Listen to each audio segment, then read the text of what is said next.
বাৰে বাৰে কোৱা মিছা কথাও সঁচা হৈ যায়।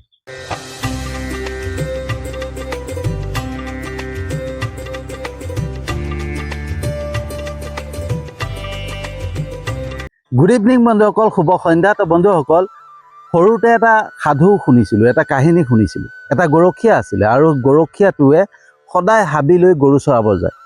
আৰু গৰু চৰাব গৈ সি সদায় চিন্তা কৰে যে যদি হাবিৰ পৰা কেনেবাকৈ বাঘ এটা আহি যায় তেতিয়া কি হ'ব, মোক কোনোবাই বচাবলৈ আহিবনে। সি সদায় সেইটো কথা চিন্তা কৰি থাকে, সেইটো কথা ভাবি থাকে। আৰু ভাবি ভাবি এদিন চিন্তা কৰিলে যে আজি একবাৰ প্ৰমাণ চাওঁচোন, যদি মই বাঘ বাঘ বুলি চিঞৰোঁ, বাঘ আহিছে বুলি চিঞৰোঁ, তেতিয়া মোক কোনোবাই বচাবলৈ আহিবনে নাই সেইটো প্ৰমাণ চাওঁ। আৰু সেই চিন্তা কৰি গৰখীয়াটোৱে জোৰ জোৰকৈ চিঞৰিবলৈ ধৰিলে, বাঘ আহিছে মোক বচাও বচাও বুলি চিঞৰিবলৈ ধৰিলে। আৰু তাৰ চিঞৰ শুনি গাঁৱৰ ৰাইজে ভাবিলে গৰখীয়াটোক খাবৰ কাৰণে বাঘ ওলাইছে। আৰু সেই চিন্তা কৰি সকলো গাঁৱৰ ৰাইজ লাঠি জোং দা কুঠাৰ লৈ তাক বচাবৰ কাৰণে সেই জেগাত উপস্থিত হ'ল। কিন্তু সেই জেগাত উপস্থিত হৈ গাঁৱৰ ৰাইজে দেখা পালে যে তাত কোনো বাঘ নাই, সি এনেইহে চিঞৰি আছিল। আৰু সেই দেখি গাঁৱৰ ৰাইজ তাৰ পৰা নিৰাশ হৈ পেলাই উভতি গুচি গ'ল। এনেকৈ বহুত দিন গ'ল।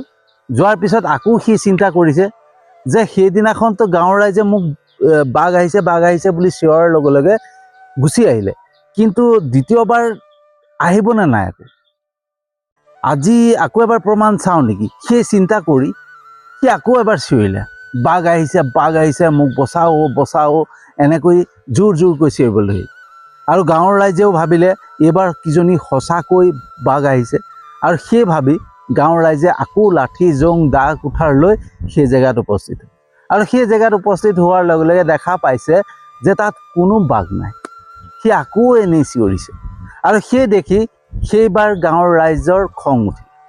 খঙতে সকলোৱে নিজে নিজে কিবা কিবি বকিলে। বকাৰ পিছত আকৌ নিজৰ গাঁৱলৈ উভতি গুচি গ'ল। আৰু সেই তেতিয়া গৰখীয়াটোৱে ভাবিলে যে সঁচাকৈ মই চিঞৰিলে মোক বচাবৰ কাৰণে গাঁৱৰ ৰাইজ আহে, এতিয়া মই নিশ্চিন্ত। সেই ভাবি তেনেকৈ দুদিনমান যোৱাৰ পিছত আকৌ এদিন সি হাবিত গৰু চৰাই পেলাই বহি আছিলে। বহি থাকোঁতে সেই সময়তে অকস্মাতে এটা বাঘ ওলাই আহিল। আৰু বাঘ আহি পালে তাক খাবৰ কাৰণে খেদিলে, তাৰ পিছে পিছে খেদিলে। সি দৌৰি দৌৰি চিঞৰিছে, মোক বচা, বাঘ আহিছে মোক খাব, এতিয়া বচাও চিঞৰিছে। কিন্তু সেইবাৰ গাঁৱৰ ৰাইজ কোনো নাহিল। গাঁৱৰ ৰাইজে নিজে নিজে কথা পাতিছে, সি এনেই চিঞৰি আছে।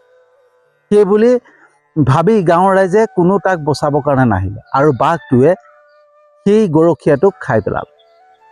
তো বন্ধুসকল, এই সাধুটোৱে, এই কাহিনীটোৱে আগতে আমাক বুজাবৰ কাৰণে এই কাহিনীটো কয় যে কেতিয়াও মিছা কথা ক'ব নালাগে। মানুহৰ ওচৰত কেতিয়াও মিছা কথা ক'ব নালাগে।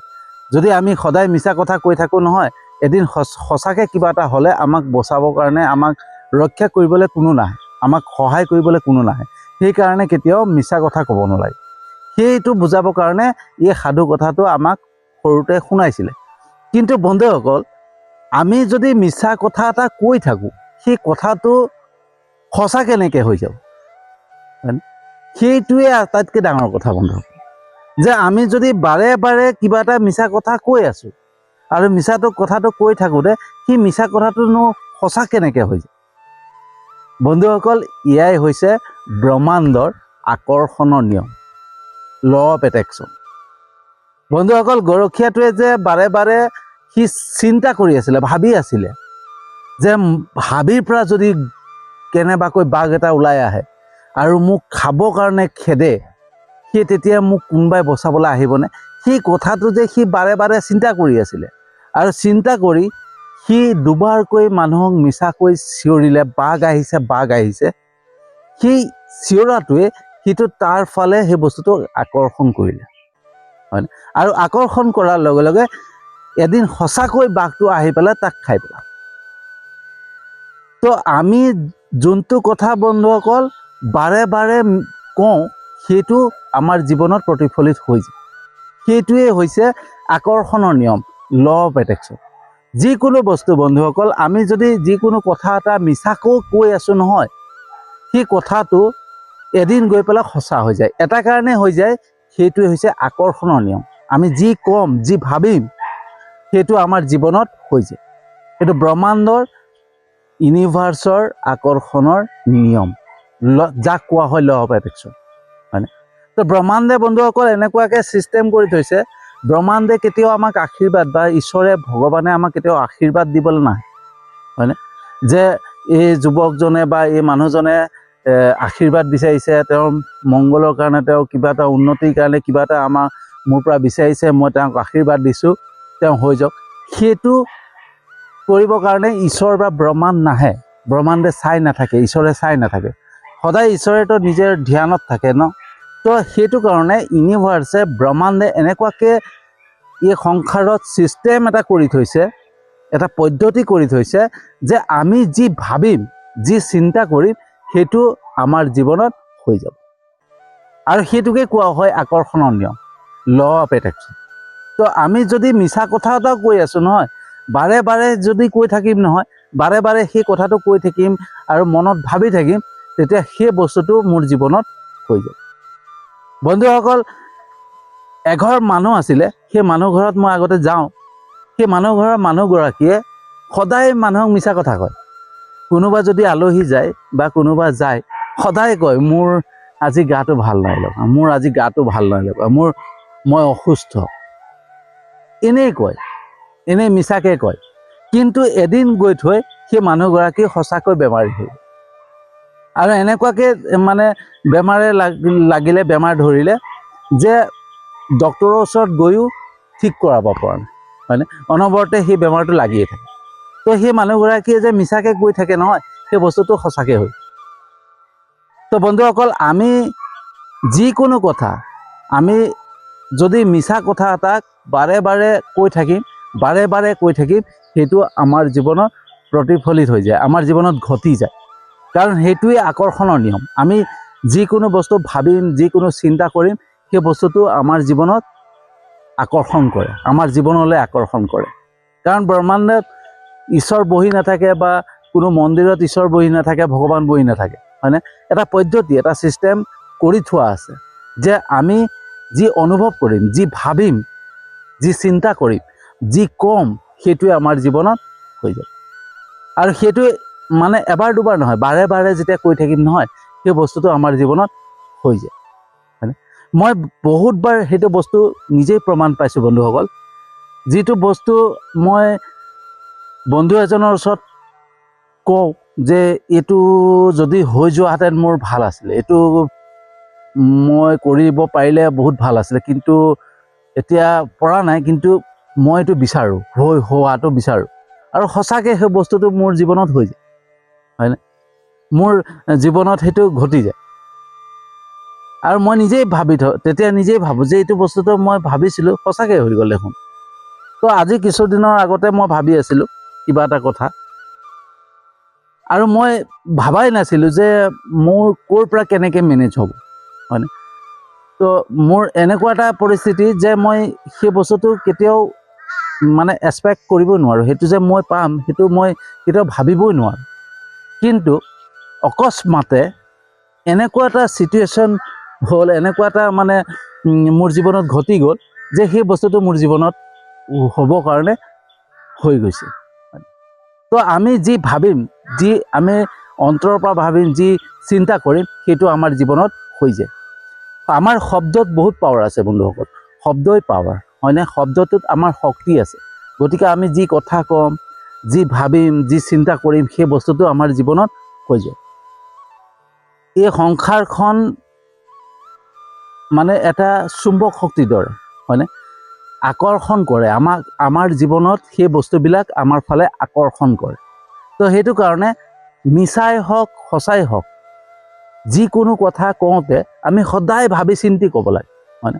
আৰু যেতিয়া আমি ভাবি চিন্তি ক'ম নহয়, সেই বস্তুটো আমাৰ ভাল হোৱা আৰম্ভ কৰিব। কাৰণ আমি ভাবি চিন্তি যেতিয়া যিকোনো কথা পাতিম, যিকোনো চিন্তা কৰিম, তেতিয়া কি হ'ব, আমি শুদ্ধ কথা চিন্তা কৰিম, শুদ্ধ কথা ভাবিম, হয়নে? সেই তেতিয়া শুদ্ধ হোৱা আৰম্ভ কৰিব, আমাৰ ভাল হোৱা আৰম্ভ কৰিব। কিন্তু যদি আমি অজানিতেও হ'লেও যদি কিবা মিছা কথা কৈ আছোঁ, কাকবা বেয়াকৈ কৈ আছোঁ, সেইটো আমাৰ লগতেই হৈ যায়।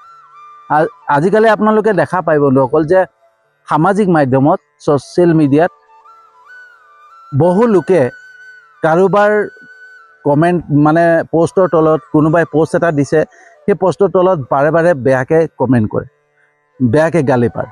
সেই যে ব্যক্তিজনে আনক বেয়াকৈ কয়, বেয়াকৈ কথা পাতে, সেইটো তেওঁৰ মনত ভাবি থাকে, চিন্তা কৰি থাকে, হয়নে? আৰু চিন্তা কৰি কৰি কোনোবাই যদি প'ষ্ট এটা দিছে ন, তাত বেয়াকৈ কৈ দিয়ে, কোনোবাই ভাল প'ষ্ট এটা দিছে সেইটোতো বেয়াকৈ কৈ দিব, হয়নে? তো তাৰ সেইটো এটা অভ্যাসত পৰিণত হৈ যায়। কিন্তু সেই অভ্যাসটোৱে তেওঁক বিপদত পেলাব, কাৰণ তেওঁ সেইটো মনত সদায় আহি থাকিব ন, চিন্তাধাৰাত খেলাই থাকিব। তো তেওঁৰ জীৱনত কেতিয়াও ভাল নহয়। তেওঁৰ জীৱনতো সেই তেনেকুৱা সংঘাত, তেনেকুৱা কোনোবাই তেওঁক গালি পাৰিব, কোনোবাই বেয়া কৰিব, সেইবিলাক তেওঁৰ লগত ঘটি থাকিব, হয়নে? তো ভালেই হওক বেয়াই হওক, আমি কাৰোবাক যদি বেয়াকৈ কৈছোঁ নহয়, বাৰে বাৰে কৈ আছোঁ, সেই বস্তুটো আমাৰলৈকে হৈ যাব। আমি যি কথা বাৰে বাৰে ক'ম, বাৰে বাৰে ভাবিম, বাৰে বাৰে চিন্তা কৰিম, সেই বস্তুটো আমাৰ জীৱনত হোৱা আৰম্ভ হৈ যায়, আমাৰ জীৱনত ঘটি যায়। তো সেইটো কাৰণে আমি যি চিন্তা কৰিম, যি ভাবিম, সদায় শুদ্ধ ভাবিব লাগে, সদায় ভাল চিন্তা কৰিব লাগে, ভাল কথা ভাবিব লাগে। ৰাতিপুৱা শুই উঠি আমি সদায় ঈশ্বৰক চিন্তা কৰিব লাগে। ঈশ্বৰক চিন্তা কৰি এটাই ভাবিব লাগে যে আজি মোৰ দিনটো ভাল যাওক, আজি মোৰ দিনটো ভাল যাব, আজি দিনটো মোৰ সফলতাৰে পাৰ হ'ব, আজি দিনটো মোৰ মংগলে পাৰ হ'ব, আজি মোৰ দিনটো সুখ শান্তিৰে পাৰ হ'ব। সঁচাকৈ চাব, আপোনাৰ দিনটো ভাল যাব। কিন্তু ৰাতিপুৱা শুই উঠিয়ে যদি আপুনি বা আমি খং ৰাগ বা কিবা চিন্তা কৰি থাকোঁ, তেতিয়া সেই গোটেই দিনটো খং ৰাগ আৰু চিন্তাতে পাৰ হ'ব। বন্ধুসকল, মই এনেই এইবিলাক ভিডিঅ' বনোৱা নাই, প্ৰেক্টিকেলি যিখিনি পাই আছোঁ বন্ধুসকল, সেইখিনি বনাই আছোঁ। মই সেই বস্তুবিলাক প্ৰত্যেক দিনাখনেই অনুভৱ কৰোঁ। যেতিয়াই আমি ৰাতিপুৱা শুই উঠিয়ে আজি মোৰ এইটো অভাৱ হৈছে, আজি মোৰ সেইটো অভাৱ হৈছে, আজি মোৰ এইটো নাই, হয়নে? সেইবিলাক যেতিয়া কৈ থাকিম নহয়, তেতিয়া সঁচাকৈ দিনটোলৈ অভাৱতে পাৰ হৈ যায়। আৰু ৰাতিপুৱা শুই উঠিয়ে যদি আমি গালি গালাজ, খং ৰাগ এইবিলাক কৰোঁ নহয়, তেতিয়া সেই গোটেই দিনটো অশান্তিতে পাৰ হৈ যাব। মানে গোটেই দিনটো আপোনালোকে একবাৰ নিজে, যদি মোৰ কথা বিশ্বাস হোৱা নাই, একবাৰ নিজে প্ৰমাণ কৰি চাব। এনেই নহয় বোলে, এনেকুৱা নহয় যে মই আজি মোৰ ভিডিঅ' আপোনালোকে চাই পেলাই বোলে এই প্ৰমাণটো কালিয়ে কৰি চাওঁচোন, কালি ৰাতিপুৱা উঠি পেলাই বোলে মই গালি গালাজ পাৰিম, খং কৰিম, দিনটো তেনেকৈ যাব নেকি, সেইটো চাওঁচোন। সেই তেনেকৈ নহয়। মানে অকস্মাতে আপুনি শুই উঠিছে, শুই উঠিয়ে খং ৰাগত আছে, ৰাগত থকাৰ পিছত আপুনি দিনটো অনুভৱ কৰিব যে সেই দিনটো কেনেকুৱা গৈছে। তাৰপিছত মোক মনত পেলাব যে মোৰ ভিডিঅ'টো চাই, তাৰপিছত মনত পেলাব যে মই সঁচা কথা কৈছোঁ নে মিছা কথা কৈছোঁ। বন্ধুসকল, আমি আচলতে মানে সেই বস্তুবিলাক আমি বুজিবলৈ চেষ্টা নকৰোঁ বা নাচাওঁ, হয়নে? যে আমাৰ জীৱনত যি হৈছে সেইটো কেনেকৈ হৈছে, সেই বস্তুটো বুজিবলৈ চেষ্টা নকৰোঁ বা নাচাওঁ। সেইকাৰণে আমাৰ অনুভৱো নহয় যে এইটো আমি কোৱাৰ কাৰণে যে জীৱনত হৈ গৈছে, সেইটো আমি অনুভৱ নকৰোঁ। কিন্তু আপোনালোকে ভালকৈ একবাৰ নিজেই চিন্তা কৰি চাব, আৰু এই মোৰ কথাবিলাক মনত ৰাখিব, ৰাখি পালে নিজে অনুভৱ কৰিবলৈ চাব। আমি যিখিনি কওঁ, যিখিনি কৰোঁ, যিখিনি ভাবোঁ, যিখিনি চিন্তা কৰোঁ, সেইটোৱে আমাৰ জীৱনত হয়, কিন্তু অন্য বেলেগ নহয়, সেইটোৱে হয়। এই যে কাহিনীটো, গৰখীয়াৰ কাহিনীটো, সেইটো গৰখীয়া কাহিনীটো যে মিছা কথা ক'ব নাপায়। মিছা কথা কিয় ক'ব নাপায়? বাৰে বাৰে যেতিয়া আমি মিছা কথা ক'ম নহয়, সেই মিছা কথাটো সঁচা হৈ যায়, হয়নে? কিয় সঁচা হৈ যায়? কাৰণ আকৰ্ষণৰ নিয়ম, ব্ৰহ্মাণ্ডৰ এই আকৰ্ষণৰ নিয়মৰ বাবে। আমি যি ভাবিম, যি চিন্তা কৰিম, সেইটো আমাৰ জীৱনত হৈ যায়। সেইটো কাৰণে সেই গৰখীয়াটোৱে যে ভাবি আছিলে, চিন্তা কৰি আছিলে যে বাঘ আহিব নেকি, বাঘ আহিব নেকি, যদি আহি যায় কি হ'ব, মোক মানুহে বচাব আহিব নাই, সেই যে ভাবি আছিলে, সেইটোৱে তাৰ জীৱনত হৈ গ'ল। সেইটো হৈছে আকৰ্ষণৰ নিয়ম, হয়নে? তো তো বন্ধুসকল সেইকাৰণে আমি যিকোনো কথা ভাবি চিন্তি সদায় কৰিব লাগে। ঘৰতো যেতিয়া আমাৰ আমি জীৱনটো চলাই গৈ থাকোঁ, সেই ঘৰৰ যিকোনো কথা আমি সদায় ভাবি চিন্তি কৰিব লাগে।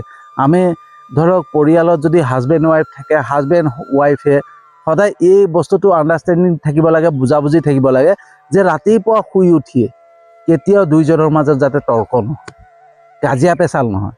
যদি ৰাতিপুৱাই কাজিয়া পেচাল কৰে নহয়, গোটেই দিনটোলৈ কাজিয়া পেচাল হ'ব, হয়নে? আৰু আমি সদায় আমাৰ ল'ৰা ছোৱালীক বাৰে বাৰে যদি কৈ থাকোঁ তই বদমাছ, তই বদমাছ, তই দুষ্ট, তই আমুক, এদিন সি দুষ্ট হৈ যাব। এইটো বাস্তৱ সত্য কথা বন্ধুসকল, আপোনালোকে নিজে প্ৰেক্টিকেলি চাব পাৰে, হয়নে? আমি যি ক'ম, যি ভাবিম, যি চিন্তা কৰিম সেইটোৱে হৈ যাব। আমি বাৰে বাৰে যি কথা ক'ম সেইটো লাগিলে মিছা কথাই হওক, সেইটো কিন্তু সত্যলৈ ৰূপান্তৰিত হৈ যাব, সঁচালৈ পৰিণত হৈ যাব, আৰু সেইটো আমাৰ জীৱনত হৈ যায়। সেইকাৰণে আমাৰ ল'ৰা ছোৱালীকো সদায় এনেকুৱা কথা ক'ব নালাগে যোনটো আমাৰ মুখৰ বাক্য শব্দৰ পৰা যিটো ওলাব সেইটো যাতে তাৰ লগত ঘটি নাযায়, হয়নে? আমি যদি ল'ৰা ছোৱালীক সদায় এই মোৰ ল'ৰাটো বদমাছ হ'ব, মোৰ ল'ৰাটো আমুকহে, মোৰ ল'ৰাটো তামুকহে, তই বদমাছ, তই দুষ্ট, সেইবিলাক যদি কৈ থাকোঁ নহয়, সি এদিন সেই বদমাছ দুষ্টই হৈ যায়। তো সেইকাৰণে সদায় ক'ব লাগিব তুমি ভাল, হয়নে? দুষ্ট কৰিলেও বাবা তুমিতো ভাল ল'ৰা, তুমি ভাল ল'ৰাই কিয় তেনেকুৱা কৰা, হয়নে? সেই তেনেকৈ যেতিয়া আমি ল'ৰা ছোৱালীক কম নহয়, তেতিয়া তাৰ সেইটো হোৱা আৰম্ভ হ'ব, হয়নে? সেইকাৰণে মই মোৰ ল'ৰাক সদায় ৰাতিপুৱা শুই উঠিয়ে মই যেনেকৈ ধূপ ধূনা জ্বলাওঁ তাকো মোৰ লগত লৈ যাওঁ, হয়নে? ধূপ ধূনা সিও জ্বলায়। তো যি কৰি থাকিম নহয়, যি কৈ থাকিম সেইটো হৈ যাব, সেইটো কাৰণে মই তাক সেইটো কৰোঁ। তো সেইকাৰণে আমাৰ ল'ৰা ছোৱালীকো কেতিয়াও বাৰে বাৰে যিকোনো কথা এনেকুৱা কথা ক'ব নালাগে, এনেকুৱা নিগেটিভ কথা ক'ব নালাগে যোনটো তাৰ জীৱনত ঘটি যাব পাৰে, হয়নে? সদায় শুদ্ধ কথা ক'ব লাগে, ভাল কথা ক'ব লাগে, ভাল চিন্তা কৰিব লাগে। সেইকাৰণে বন্ধুসকল, ঘৰত যে আগৰ দিনৰ মানুহে কয় যে কেতিয়াও ঘৰত বেয়া কথা পাতিব নালাগে, মানে খং ৰাগত থাকিব নালাগে, কোনো ল'ৰা ছোৱালীৰ ওচৰত যিকোনো কথা পাতিব নালাগে, এই যি কয় নহয়, এইটো কাৰণেই কয় যে সেইটো হৈ যায় আমাৰ জীৱনত, এইটো আকৰ্ষণৰ নিয়ম, হয়নে? এইটো ব্ৰহ্মাণ্ডৰ ইউনিভাৰ্চৰ এটা ছিষ্টেম, এটা পদ্ধতিয়ে হয়, হয়নে? তো বন্ধুসকল, বাৰে বাৰে আমি মিছা কথা ক'লেও নহয় সেইটো সঁচা হৈ যাব। সেইকাৰণে সদায় মনত ৰাখিব, যি কথা ক'ব, যি চিন্তা কৰিব, যাতে আমি সদায় ভাবি চিন্তি কৰিব লাগিব, ভাবি চিন্তি ক'ব লাগিব। তেতিয়া আমাৰ জীৱনত সদায় সুখ হ'ব, শান্তি হ'ব, নহ'লে অশান্তিত জীৱনটো কটাব লাগিব। তো বন্ধুসকল, কেনেকুৱা লাগিলে জনাব। যদি সঁচাকৈ ভাল লাগিছে ভিডিঅ'টো, যিমান পাৰে শ্বেয়াৰ কৰিব। মই জানো আপোনালোকে মোৰ ভিডিঅ' চাই লাইক কমেণ্ট কৰে, শ্বেয়াৰ কৰে, মোৰ ইউটিউব চেনেলটোতো ছাবস্ক্ৰাইব কৰিছে, মোৰ ফেচবুক পেজটোতো ফ'ল' কৰিছে, তাৰ বাবে আন্তৰিক ধন্যবাদ জনাইছোঁ। আৰু যিসকলে নাই কৰা তেওঁলোককো মই বহুত বহুত আন্তৰিক ধন্যবাদ জনাইছোঁ, কাৰণ মই জানো এদিন নহয় এদিন মোৰ ভিডিঅ' চাব, ভাল পাব, লাইক কৰিব, শ্বেয়াৰ কৰিব, কমেণ্ট কৰিব, আৰু মোৰ ইউটিউব চেনেলটোতো ছাবস্ক্ৰাইব কৰিব, ফেচবুক পেজটোতো ফ'ল' কৰিব। সেই বিশ্বাসেৰে আজি ভিডিঅ'টো সামৰণি মাৰিছোঁ, আৰু এটা নতুন বিষয়বস্তু লৈ আহি আছোঁ।